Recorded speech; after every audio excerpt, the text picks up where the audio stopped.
So welcome to our Sunday morning service. As you can see, we have people joining us from all over.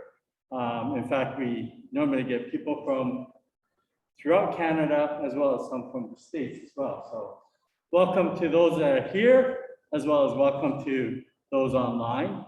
And we'll begin this morning's regular Sunday service with a moment of silent meditation, followed by the recitation of the name of the Buddha. So when we're sitting quietly, if you can just, this is called the mudra, hand position, right hand under the left hand with your two thumbs together, and just gently place it on your lap. And then concentrate on your breathing, breathing in, breathing out. And then following that, we recite the name of the Buddha.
Next, we're going to do the reading together.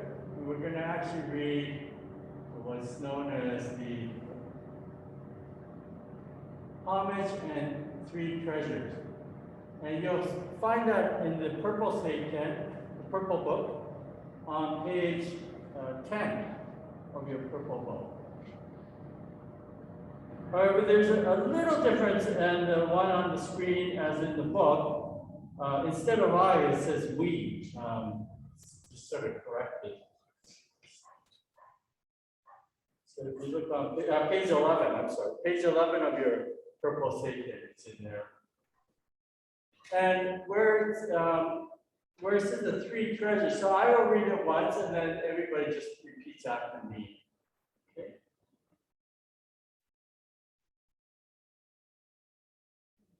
Homages. Hard it is to be born into human life. Now we are living it. Difficult it is to hear the teachings of the Blessed One. Now we hear them. If we do not gain emancipation in this present life, how may we be free from sorrow in the ocean of births and deaths? Let us fervently take refuge in the three treasures. Three treasures. We go to the Buddha for guidance. May we always walk in a way that leads to enlightenment. Everyone, we go to the Buddha for guidance. May we always walk in a way that leads to enlightenment. We go to the Dharma for guidance. May we be submerged in the depth of the teachings and gain wisdom as deep as the ocean. We go to the Dharma for guidance. May we be submerged in the depth of the teachings and gain wisdom as deep as the ocean. We go to the Sangha for guidance. May we all with one accord live the life of harmony in the spirit of oneness, free from the bondage of selfishness. We go to the Sangha for guidance. May we all with one accord live the life of harmony in the spirit of oneness, free from the bondage of selfishness.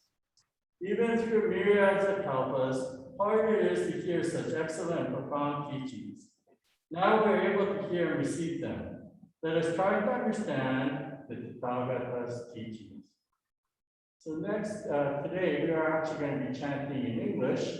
This chant on the screen, and I'm going to pass out the books here. It's actually in this section.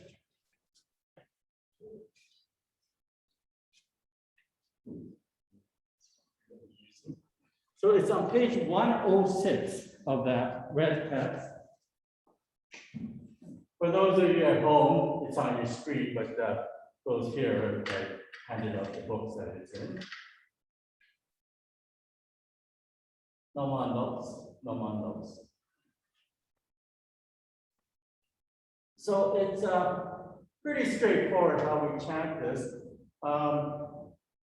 When we chant this chant, the fourth line, up until which verse is it? The 23rd verse, it's basically all the same.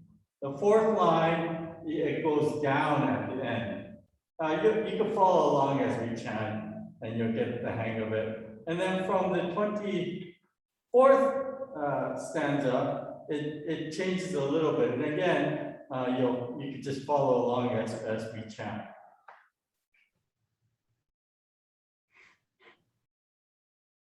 No mandalas, no mandalas, no mandalas.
Becomes for us the cause, equal awakening is attained, confirming great nirvana.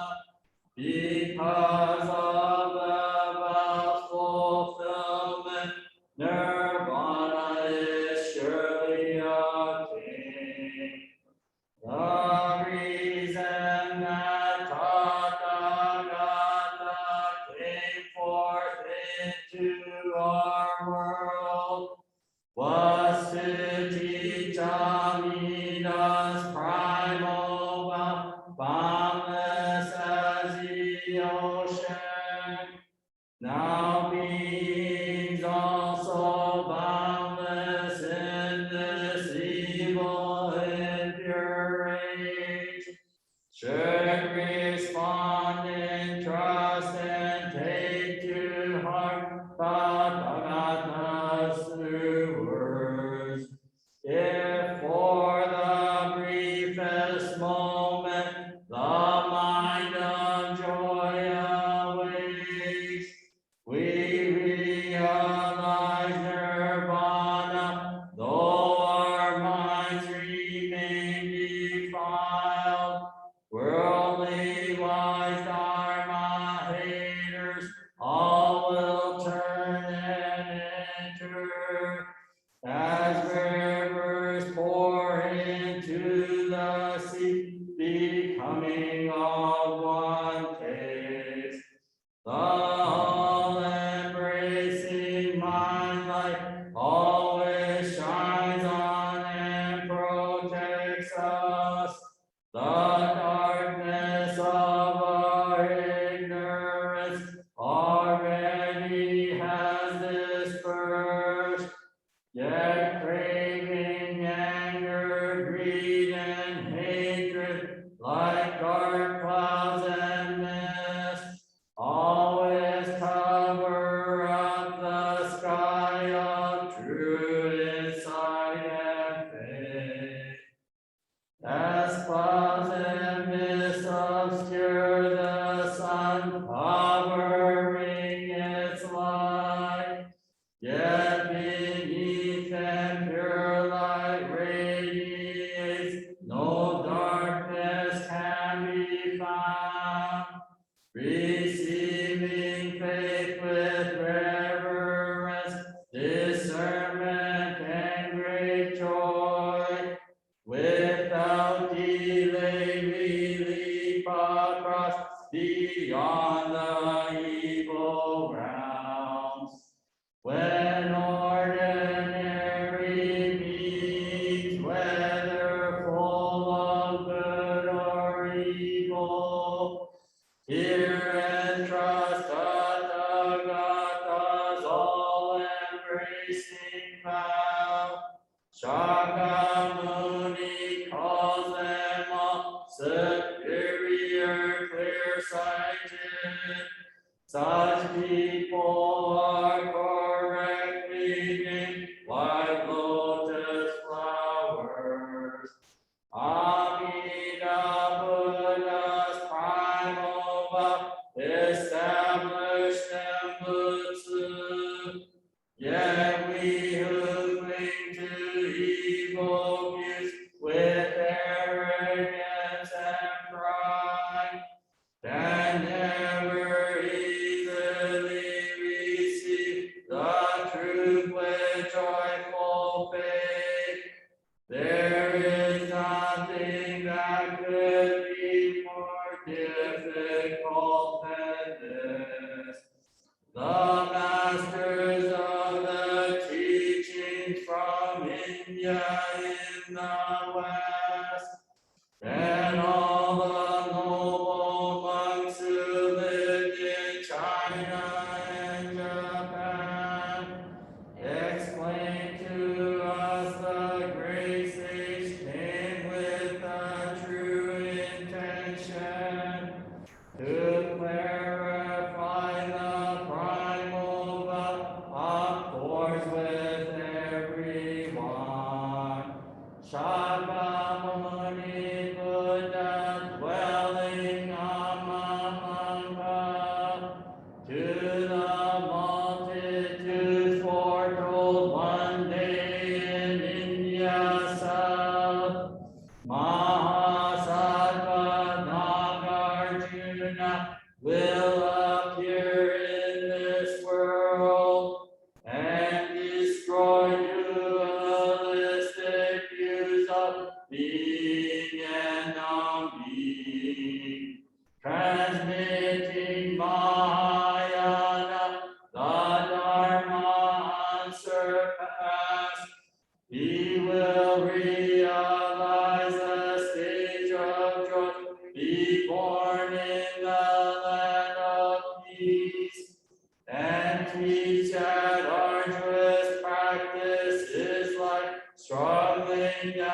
an endless road, while joyful trust in the easy way is a peaceful voyage at sea.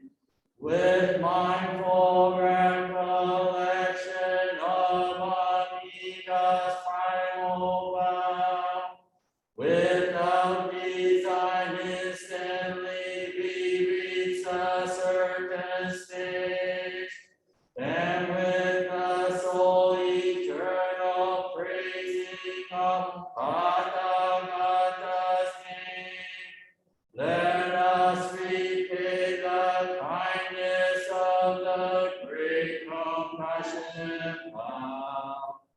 Bodhisattva Vasubandhu in his discourse stated that he has surrendered to unhindered life, relying on the larger sutra he revealed true virtue, made known that with the great vow we leap over birth and death. Through the power of the primal vow, transferring us its virtue, he revealed the single line delivering all beings, entering the all-pervading precious sea of merit. We surely will be numbered with the great assembly. Allowed to reach the lotus world, we realize true suchness. True Dharma nature is attained clearly without doubt. We play in the forest of passions, yet manifest wonderful powers. We enter birth and death's garden, transformed to benefit all. The King of Liang in ancient China, revered Master Tanwan, and daily bowed toward his teacher, a bodhisattva in his eyes. When Bodhi gave Tanwan a pure land text, he burned his palace books and placed his trust in the land of peace. He wrote a commentary on Vasubandhu's discourse, revealed cause and effect of birth both come from the vow. We depart and we return because of other power. Only through the mind of faith is Buddhahood assured. When the mind of faith awakes in ordinary beings, we are made aware that birth and death is nothing but nirvana. And when unfailingly we reach the limitless and radiant land, we will save the myriad of beings everywhere. Cultural discern on the noble path, attainment is hard to confirm. Then clarify the pure land as the sole way to breakthrough. Criticize self-power, practice of the myriad good works, then urge us only to recite the perfectly virtuous name. He kindly goddess, face aspects, pure mind, single and constant. Guides us as the Dharma declines toward outward form and extinction. Meeting the all embracing the though doing evil our lives, we reach the world of nurturing peace, realizing the fruit of enlightenment.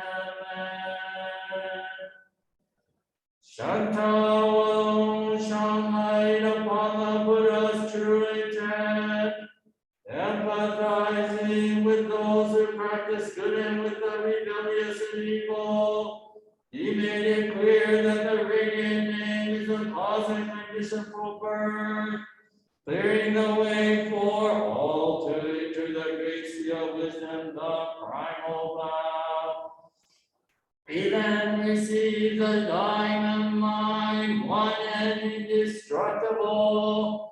Through one moment of joyful thought and oneness with Amida, with by day we acquire faith and joy and wisdom, awaken to the way things are eternal and at peace.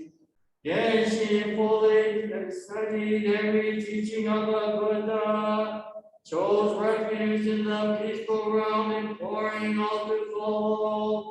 Divided deep in single faith from shallow sundry practice, distinguish the earth in the true pure land from provisional attainments.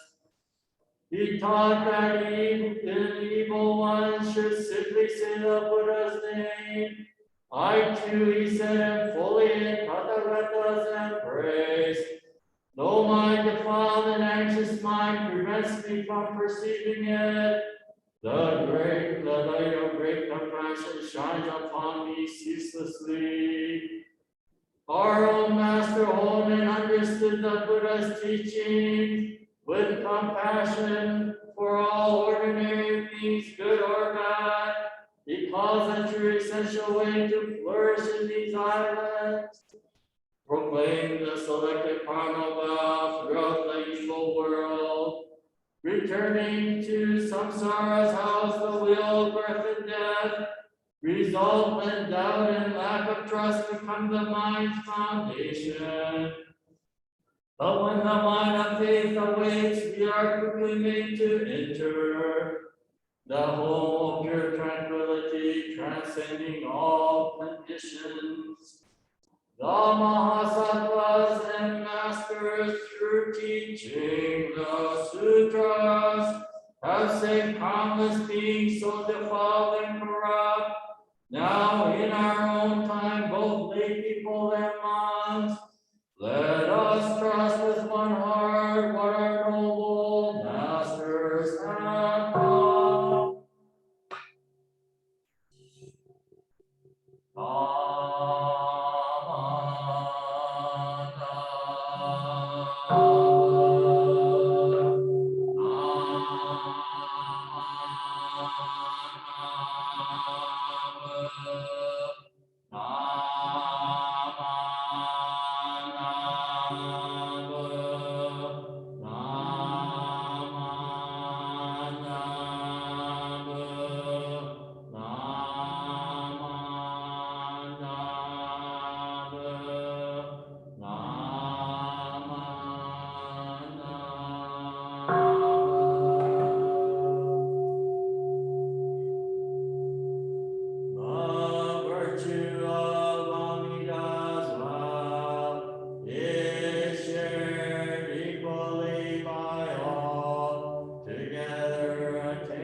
So I actually had a different Dharma message prepared, but because we have some new guests with us today, I wanted to just briefly explain, first of all, what we just did with the chanting. Okay?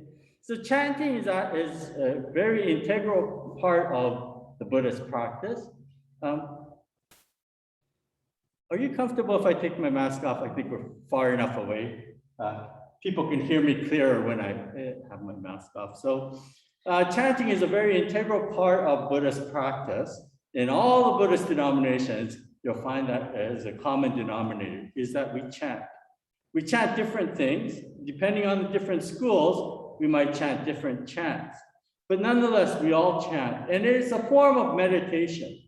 Okay? So when we chant, one of the things that happens is that our breathing becomes rhythmical. And so we all breathe in synchronicity as we chant. So this is why it's important. And often we will chant, mostly we chant in Japanese. It's actually Sino-Chinese, so it's Chinese characters with the Japanese pronunciation. But the one we chanted today is very specific to our particular school of Buddhism. And it was actually written by the founder of our denomination. And his name was Shinran Shoni. And his scroll is up at the front to the left of the main statue. Okay? And this particular chant is actually chanted every morning in Japan at our mother temple and throughout temples in Japan. It's a daily service that they have, and they start off by chanting this. So it may seem long to you, but it's actually one of the shorter chants that they have in the Buddhist liturgy. In our weekly services, it's probably the longest chant that we do. Okay, and if we go back to this, I've got it on the screen here for those that are at home, and those here too. You can look at the screen. It says English chants and aspirations, and it says a hymn of true and trusting in the Nembutsu. In Japanese, Shoshin Nembutsu Ge. And what this is, it was a verse that was written by our founder to praise the teachings of the Buddha. And it's broken into two halves. The first half talks about this Amida Buddha. And going all the way up from here, from number 1 down to number 11, this is talking about Amida Buddha. It is the Buddha of infinite light and boundless compassion. If you wanted to look in your books on page 106, you can, in the red books. And it's talking about giving the story of this Amida Buddha and praising the virtues of the Buddha. Okay? And then from stanza 12 on till the end, he's talking about what we call the 7 great masters. So if you look in our altar on the very far left-hand side of our altar, you see a scroll with 7 individuals. Okay, these are great masters from 2 from India, 3 from China, and 2 from Japan. And they're considered masters of what we call this Pure Land lineage of Buddhism. So from the stanza 12 till the end, he's talking about what each of these 7 different great masters taught. Okay, so this is what's in this chanting, and we chanted traditionally, it's chanted every morning at the temples in Japan, in our denomination. In our mother temple, they will have morning service, and it starts in the summer hours, it starts at 6 in the morning, and in the winter hours, it gets a little bit easier. They start at 6:30 in the morning. So before people go off to work, they'll go and they'll have this morning service, and then they'll go off to work, etc. Okay. So that's what we chanted this morning, and I'm not going to go into too much more details of that, other than the fact that that's what it was. Okay.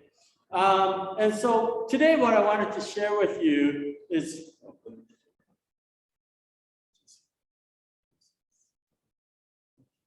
so this morning what I wanted to share with you, I was thinking about what I was going to talk about this morning, and I came across, well, actually, I've known this story for quite a while. There's a story called the Spider's Thread, or in Japanese we call it Kumo no Ito. And it was actually, traditionally, the person who's given credit to this story is a person by the name of Akhtagawa Ryunosuke, or Ryunosuke Akhtagawa. He's was a very famous novelist in Japan. In fact, today they have a prize for writers, and they call it the Akhtagawa Prize. He died in like 1935, I believe it was. But this Akhtagawa Ryunosuke was very famous for writing some short stories, novels, essays. One of his most famous stories is called Rashomon.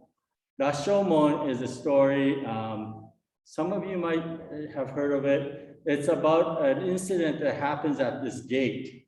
And there's 3 different individuals, and they tell us about how each individual sees it from a different perspective, okay? But this Spider's Thread is also a very famous short story, a fable that he wrote. And in that story, it says that one day the Buddha, the Shakyamuni Buddha, was in what they call nirvana or paradise. And he happened to be going for a walk, and he looked down at a pond that was there, a lotus pond filled with lotus flowers. But as he looked down, he said at the bottom of the pond, he can see hell. So in Buddhism, there's actually hell as well. And down at the bottom of this hell, he saw this one individual by the name of Kandata. And Kandata was swimming in ocean of blood, basically. And you can imagine, just as you would imagine what hell would look like, okay? And he was wallowing in this ocean of blood, and around him were mountains of spears and swords and nothing but bad things. And the reason why Kandata was there was when he was alive, Kandata was a thief. And he also, not only was a thief, but he was a murderer as well. So he was not a very good person. And therefore, he was now suffering, wallowing in this ocean of blood. But Kandata at that point asked for forgiveness, or asked to be saved from this state of hell. And the Buddha, it said, reflected on Kandata's life to see if there was any good in him. And he said he realized that one time Kandata was, when he was going through the forest, came across a spider. And he was about to step on the spider, but he thought twice about it, thinking even this poor wretched creature is a living being. And he spared the spider's life. And because of that, the Buddha realized there is still some good in Kandata. And the Buddha took a spider's web that was hanging above the lotus pond, and he put down this thread, and it went all the way down through the pond, through the various realms, all the way down to the realm of hell, which Kandata was suffering in. And Kandata saw from up above this very thin, glittering string that came down. And he realized, perhaps this is my way out of here. So Kandata grabbed onto that string and he started climbing up. And it's a very long distance from hell to paradise. So Kandata kept on climbing up, and it took tremendous effort. But after he was doing this for quite a while, he realized he was no longer in that realm of hell. And he took a breather just to take a short break when suddenly he felt a tug on the thread. And looking down below him, he saw all these other beings from the realm of hell climbing up that same thread, following him. And just like, ants can climb up a string, you see a string of ants, similar to that, he saw all these evil beings that were also suffering with him, climbing up this thread. And he started to get fearful of the fact that if all these people or all these beings are climbing up the thread, it will break. So he started to tell the others to get off, saying, this is my thread, this is my way out. And the moment he did so, it said the thread breaks above him and he falls back down. And the Buddha forlornly looks down at him and then goes on his way. So this is a fable that's told. It's actually interesting because when I looked this up, Ryunosuke Akhtagawa actually got inspiration for this story from several sources. One was actually a Russian fable.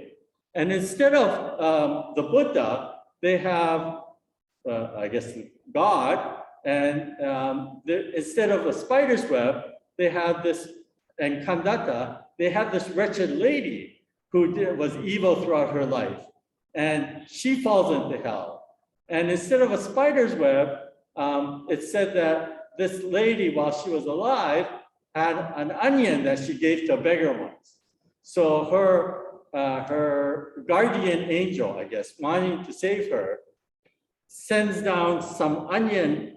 I don't know how you send down onion, whether it's, I don't know how, it's described that he sends down an onion to save her. And she starts climbing up and similarly finds others tugging at her. And so she falls back down. Very similar plot line.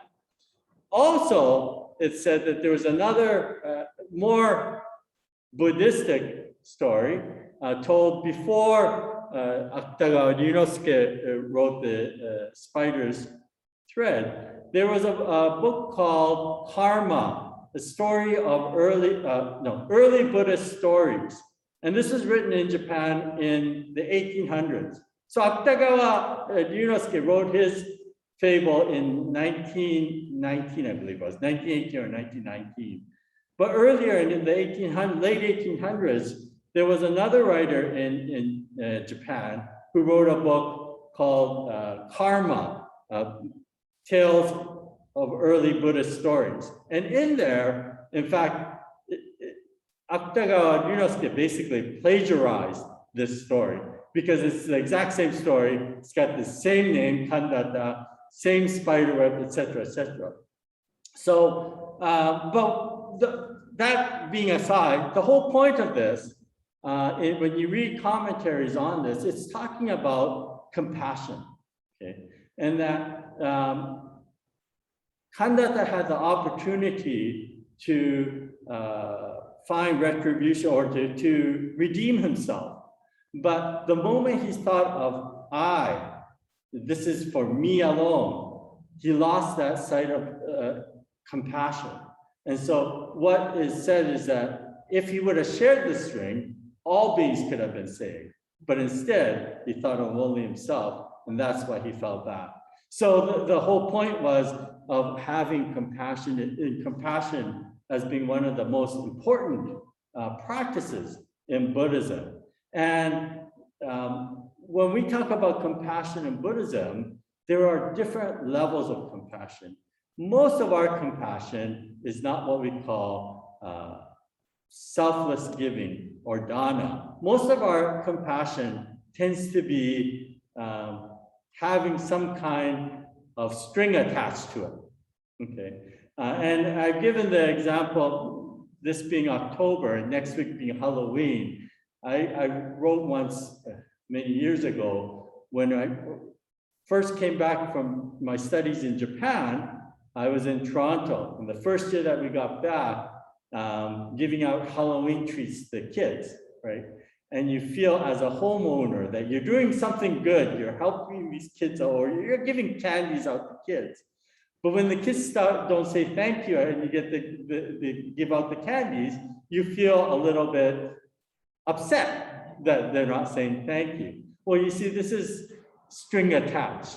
I'm expecting the thank you from them, right? This isn't true compassion, okay? This is doing something that makes me feel good. So what Buddhism is talking about is true compassion. And when compassion that goes beyond putting the self in the equation. And in fact, the chant that we did, it's talking about this Buddha Amida, who is the representation of infinite compassion. And it said that we are constantly being given the opportunity to reflect, to encounter the infinite compassion. And so it's our part to listen and to awaken to this infinite compassion that goes beyond my selfish compassion.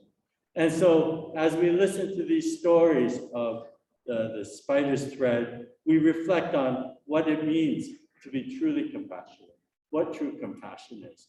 And in our particular denomination, when we put our hands together, it's an expression of our gratitude for being able to encounter the Dharma, because the Dharma allows us to give a different perspective again, to see our lives as it truly is, and to again realize the oneness we share with all beings.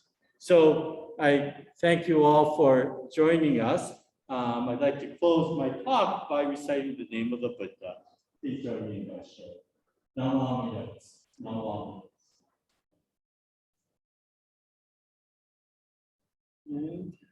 This will conclude our morning service. Oh, we cannot see you. Who cannot see me? Oh, that was just earlier, Grant.